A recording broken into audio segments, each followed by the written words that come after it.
Assalamualaikum warahmatullahi wabarakatuh. Detik-detik lahirnya manusia teragung, setelah disebutkan bahwa sesungguhnya pada bulan ke-9 kehamilan Sayyidah Aminah, saat hari-hari kelahiran Nabi Muhammad sudah semakin dekat, Allah semakin melimpahkan bermacam-macam anugerahnya kepada Sayyidah Aminah mulai tanggal 1 hingga 12 Rabiul Awal, malam kelahiran Al-Mustafa Nabi besar Nabi Muhammad sallallahu alaihi wasallam. Pada malam ke-1 Allah melimpahkan segala kedamaian dan ketentraman yang luar biasa, sehingga Sayyidah Aminah merasakan ketenangan dan kesejukan jiwa yang belum pernah dirasakan sebelumnya. Pada malam kedua datang seruan berita gembira kepada ibunda Nabi Muhammad yang mengatakan dirinya akan mendapati anugerah yang luar biasa dari Allah Subhanahu wa taala.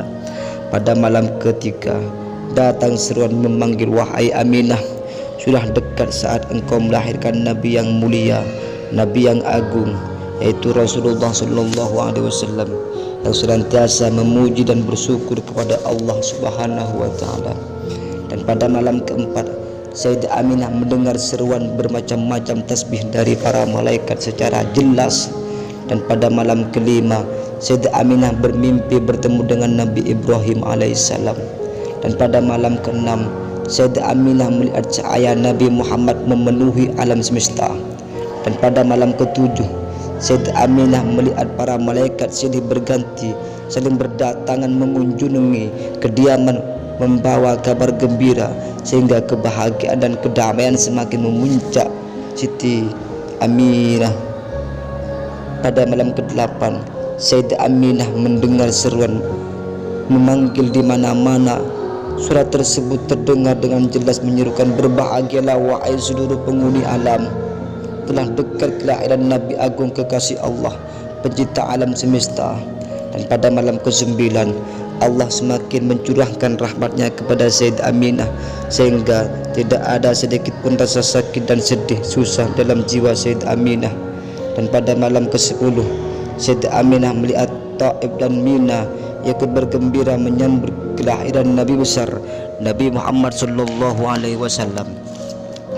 Dan pada malam ke-11 Sayyidah Aminah melihat seluruh penghuni langit dan bumi bersuka cita menyambut kelahiran Nabi Muhammad sallallahu alaihi wasallam. Tibalah malam detik-detik kelahiran Nabi Muhammad, tepat tanggal 12 Rabiul Awal. Di sepertiga malam di malam ke-12 ini, langit dalam keadaan cerah tanpa ada mendung sedikit pun.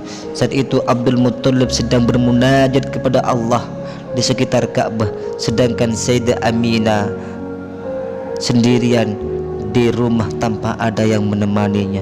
Tiba-tiba Sayyidah Aminah melihat tiang rumahnya terbelah, dan perlahan-lahan muncul 4 wanita yang sangat jelita, anggun dan cantik. Mereka diliputi dengan cahaya kemilau yang memancar serta semerbak harum memenuhi seluruh ruangan. Wanita yang pertama datang itu berkata, sungguh berbahagialah engkau wahai Aminah, sebentar lagi engkau akan melahirkan Nabi yang agung, junjungan alam semesta. Beliaulah Nabi Muhammad sallallahu alaihi wasallam.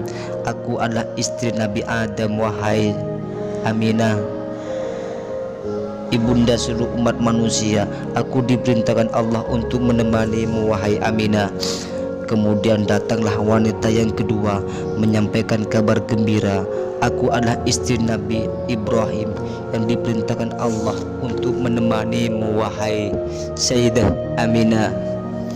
Begitu pula wanita yang ketiga juga menghampiri dan berkata, aku adalah Aisyah binti Muzahim yang diperintahkan Allah untuk menemanimu. Setelah itu datanglah wanita keempat seraya berkata, aku adalah Maryam ibunda Nabi Isa, datang untuk menyambut kehadiran putramu Nabi besar Nabi Muhammad sallallahu alaihi wasallam. kebahagiaan dan kedamaian yang dirasakan oleh ibunda Nabi pun semakin memuncak dan tidak bisa terlukiskan dengan kata-kata. Keajaiban berikutnya adalah Sayyidah Aminah melihat sekelompok demi sekelompok manusia bercahaya berdatangan silih berganti memasuki ruangannya. Mereka memanjatkan puji-pujian kepada Allah dengan berbagai macam bahasa yang berbeda-beda. Detik berikutnya Allah memerintahkan malaikat Ridwan untuk mengomando seluruh bidadari surga agar berdandan cantik dan rapi, memakai kain sutra dan segala macam bentuk perhiasan dengan bermahkota emas serta intan, juga menebarkan wangi-wangian surga yang harum semerbak ke segala penjuru. Lalu beribu-ribu bidadari itu dibawa ke dunia oleh malaikat Ridwan, dan wajah bidadari itu terlihat sangat bahagia dan gembira. Tidak lama kemudian Allah memanggil malaikat Jibril, "Ya Jibril, serukanlah kepada seluruh arwah para nabi, para rasul dan para wali agar berkumpul serta berbaris rapi. Sesungguhnya kekasihku cahaya di atas cahaya akan lahir, dan serulah mereka menyambut kedatangannya. Ya Jibril, perintahkanlah kepada malaikat Malik agar menutup pintu-pintu neraka, dan juga perintahkanlah kepada malaikat Ridwan untuk membuka pintu-pintu surga, dan bersoleklah engkau dengan sebaik keindahan demi menyambut kekasihku Nabi besar Nabi Muhammad sallallahu alaihi wasallam." Turunlah semua malaikat, maka penuhlah isi bumi dengan beribu-ribu malaikat. Sayyidah Aminah melihat malaikat itu pun berdatangan membawa kayu yang wangi memenuhi seluruh jagat raya. Mereka semua membaca zikir, tasbih, tahmid tak berselang lama.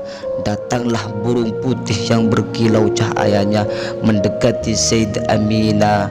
Pada saat itu pula lahirlah Nabi besar Nabi Muhammad sallallahu alaihi wasallam. Sayyidah Aminah tak melihat apapun kecuali Nabi Muhammad sallallahu alaihi wasallam. Wallahu a'lam bishawab. Al-Fatihah.